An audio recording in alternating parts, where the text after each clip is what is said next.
Light Signs was a script that was written by Kent Harkey, sort of pseudo sci-fi action, I guess. Pseudo sci-fi action.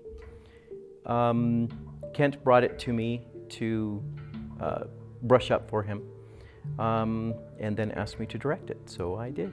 I wrote Light Signs with the original purpose of doing it so that we could do a kind of sci-fi film.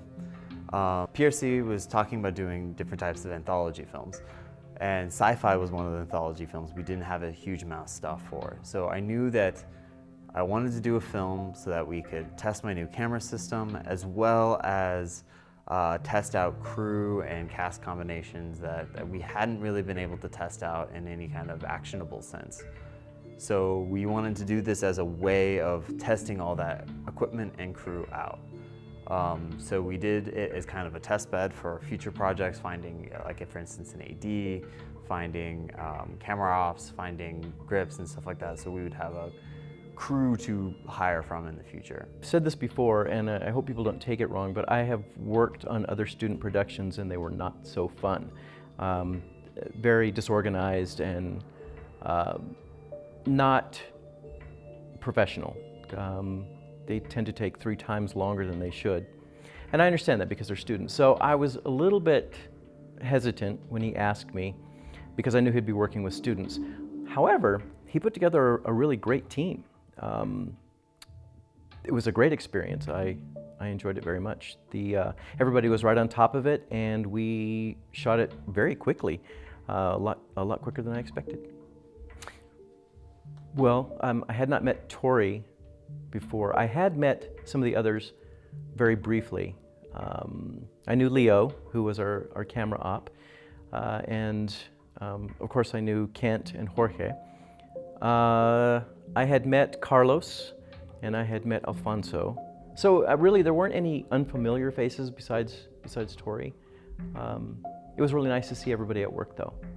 That's what I had not seen. I had not seen everybody working together, and I really liked that dynamic, so I think he put together a great team. The day went well. Actually, it went very quickly. We started at about 2 o'clock in the afternoon. Is that right? The call was 1 o'clock. We got there a little bit early, had everything set up. Yeah, we started about 1:30, 2 o'clock, and we finished shooting at the location at about 10 or a little before 10, which was great. Then we broke down really quickly and we went out into the middle of the desert and froze our butts off shooting a car scene, and then it was done. We were done by midnight. So the script was probably, what, 9 pages? 9 pages long, but there was a lot of action sequence because Kent doesn't believe in dialogue. We had come up with the very base structure of Light Signs, and then upon that I wrote it and kind of structured it out with mainly action. I don't think I had any dialogue in the original script. Me and David are like 2 sides of the extreme there. I dislike dialogue. I think that it's better to show than tell, and whereas he comes from a place of theater and writing, and so dialogue is kind of the meat and potatoes of what you get. So the fact that we did it as quickly as we did was kind of surprising. There were also a lot of very difficult setups. Again, watching this group at work, watching them put everything together and really study what was happening, I really enjoyed that.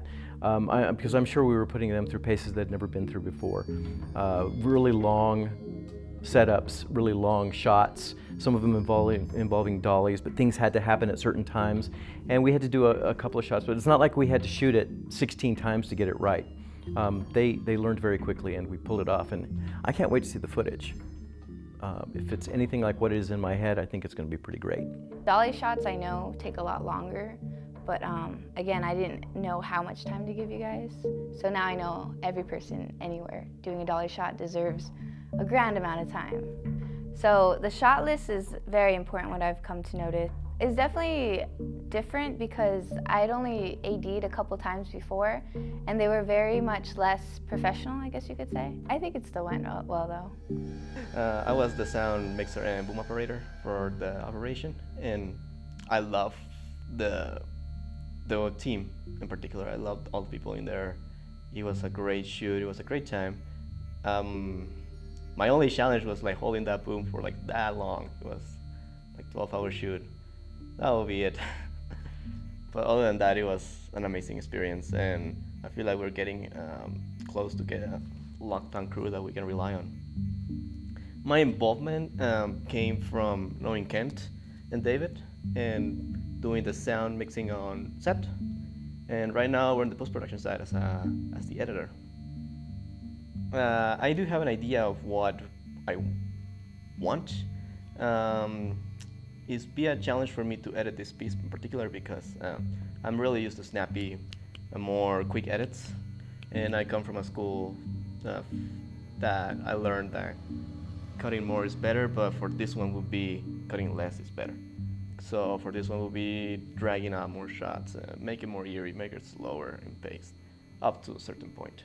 It will be kind of a test for me to edit something slower and more mellow, more atmospherical.